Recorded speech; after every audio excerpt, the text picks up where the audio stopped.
Hi everybody, I'm Lisa Baudouin. Welcome to Lisa's chat room. Today is October 17th, 2023.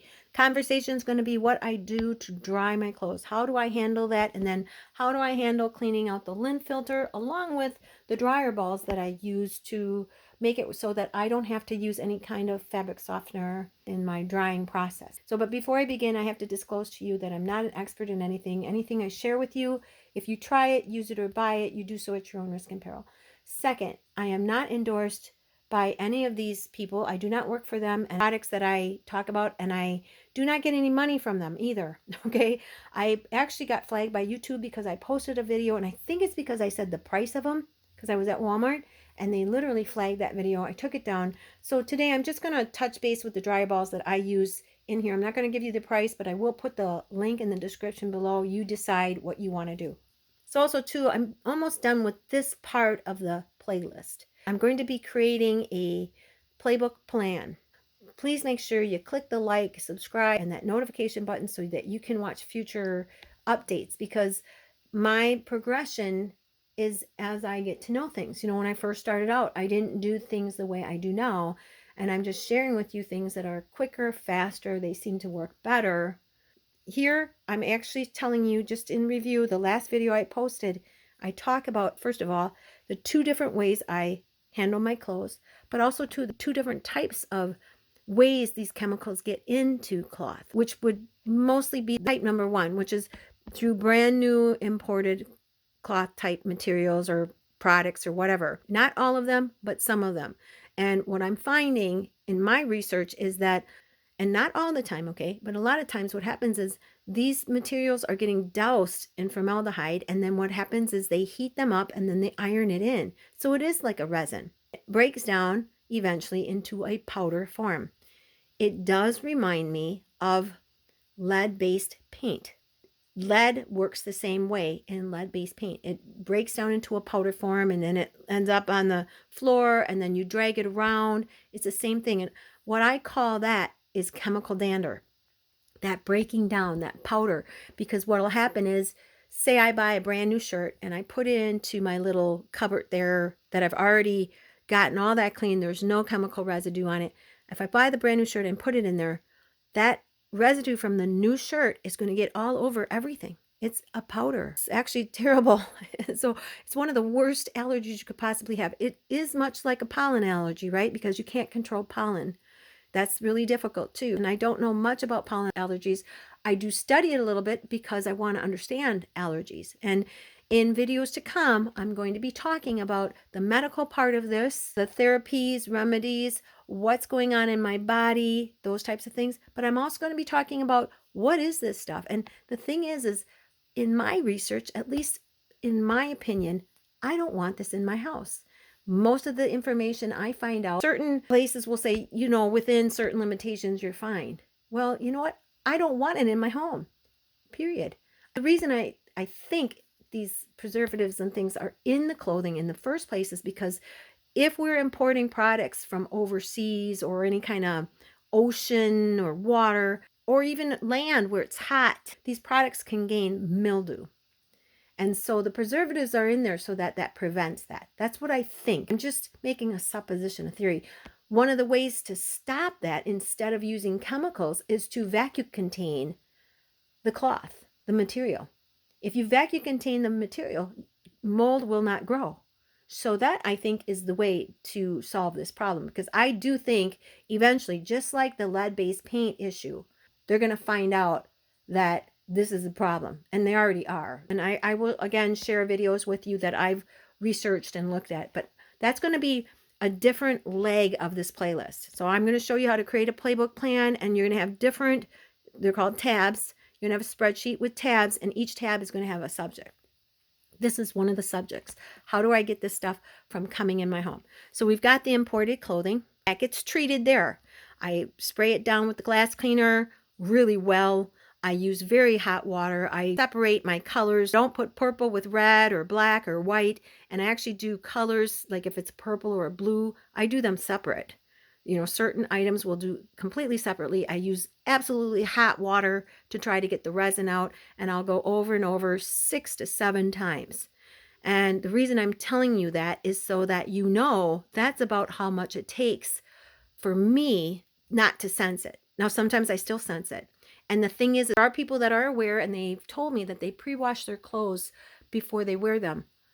But I don't think people realize just how much chemical is in this clothing. And the thing is how do we know? Because there's no disclosure. So I'll get into that in other videos. The second way this stuff comes in is through laundry soaps, fabric softeners, and stuff like that. There's preservatives in them. And I believe the reason that is because when the high-end efficiency washers came out, they don't have a lot of water in them. So mildew can start up really quickly. And so I think that's why they started to put the preservative into that to try to help preserve the clothing, the cloth from getting mildewy, but also to extend the life of the product. Because that's what preservatives do. It extends the life of the product. Some of the time, the chemicals will actually help so bacteria won't integrate into the product. There's all different reasons why, okay? But for me, because of the sensitivities, I don't want them in my home. And also, I don't want that potential. I would rather have a carrot that rots in a week than have a carrot that lasts me for 2 weeks that's full of chemicals. That's my opinion. That's why I'm a non-GMO type of person. I would rather have products that I have to use and they're organic and they're not going to cause a horrible footprint in the world either. It's another factor in this. So whether you're sensitive or not, these videos maybe can help shed some awareness, and it's your decision, totally your decision. Right? So I'm not getting to the clothes that I've already cleaned, I've already pre-treated over and over and over. I've literally brought them through the washer, I brought them through the dryer, I've vacuumed them a couple of times. If I don't sense anything, then I can put them away. Now, part of this thing I want to stop and say here is, you notice there's no cloth out here. And the reason is say I pull something out of the dryer and I start feeling it. Well, then I know it's from that article of clothing. If I have a bunch of stuff out, I won't know. So I try to minimize any clothes out. I try to keep them in containment. Notice I have these containers here. These are my cubicles. Unfortunately, I had pulled out a shirt from here, put it on, and reacted to it. That's such a pain because you've gone through so much work. So what I've done here in my little closet is I've made these little separators. So then I can have the dark, the mediums, and the lights. So that way, at least, if something gets on this and I don't get this cleaned off enough, vacuumed off enough, well, then I just have to work on this section. I don't have to worry about the rest of them.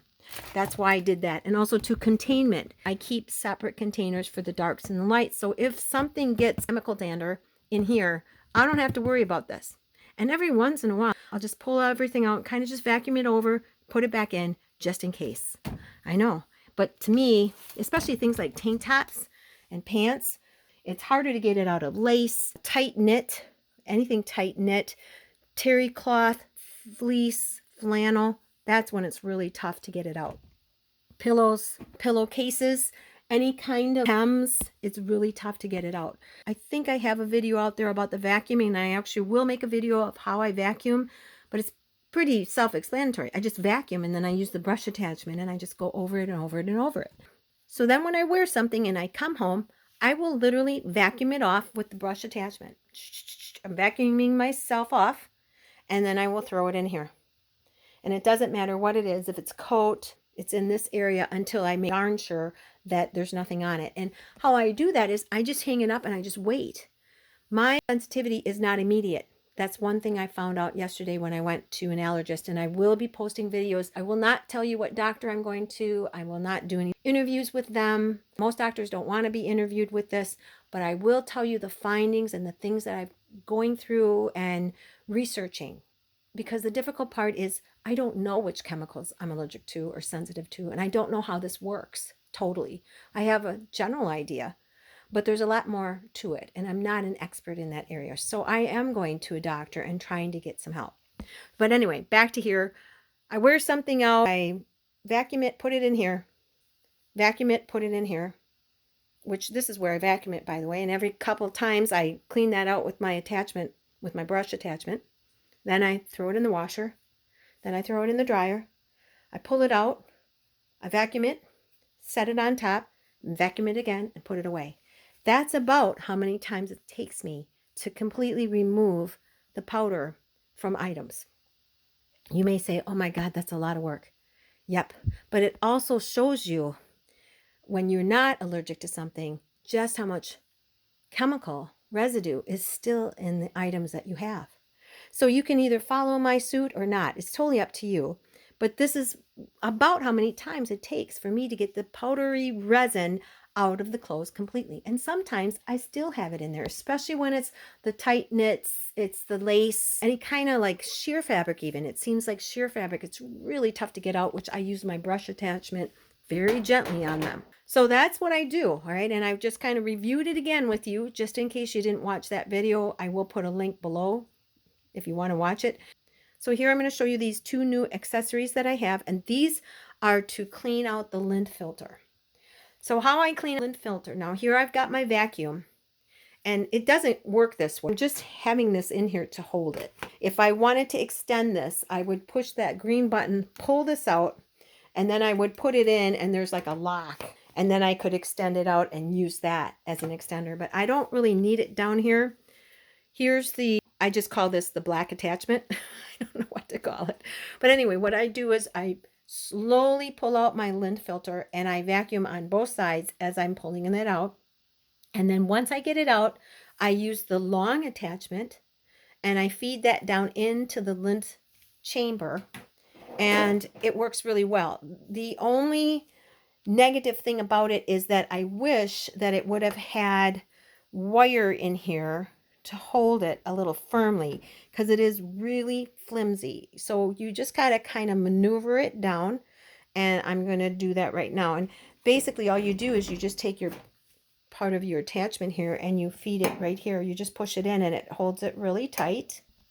So I just did it and it's really tight in there. And here's my tape. Remember I talked about my duct tape and how I thread this on?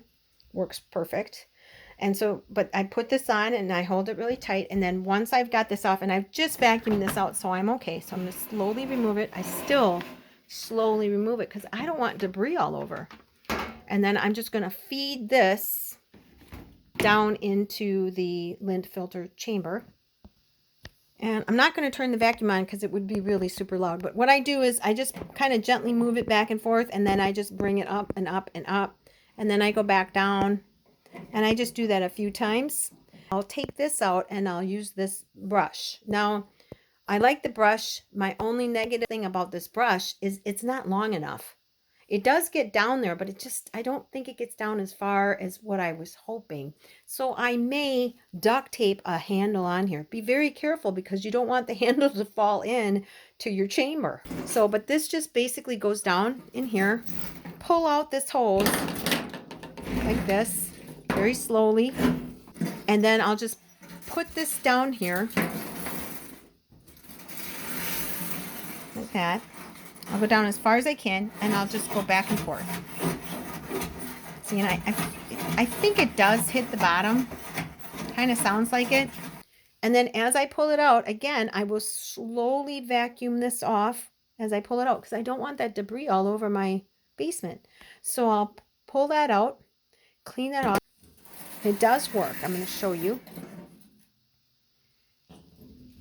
And you may have to do this several times. I do this, I don't know, a few times, and it does grab it, which is great. And then I slowly take that off with my vacuum attachment here, this one here. And once I'm finished, I put back my lint filter and I take the extender and I take this brush once I've vacuumed it off and I take it over to my extended attachment, and then I use this and I just slowly clean off that brush, and then I leave them to dry, and then I put them away. And it takes longer to describe it than it does to do it.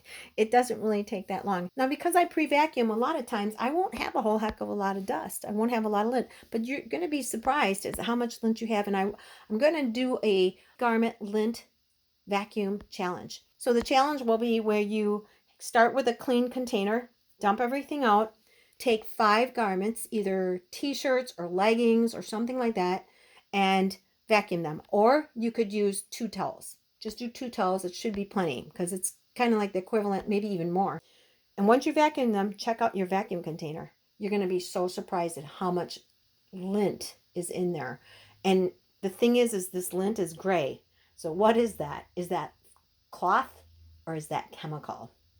That's the question. I'm not an expert. I can't answer it. I think I know the answer, but I'm not answering it. You have to answer it. You have to ask yourself these questions. You have to ask yourself, do I really want this stuff in my home? You have to make a decision. And, that's your choice. Like I said, in the next videos, I'm going to talk about the research I've done and the issues that are coming up. And also, too, I got more and more people that are watching these that are suffering from sensitivities. Imagine that you were sitting next to someone and you were sensitive to what they're wearing. Wouldn't you want to be a little gracious and try to help them live a better life? I know I would. Okay, now getting back to the dryer here, we're going to talk about the dryer balls. Dryer balls come in all different products now. They got little teddy bears. They got all these little cute things.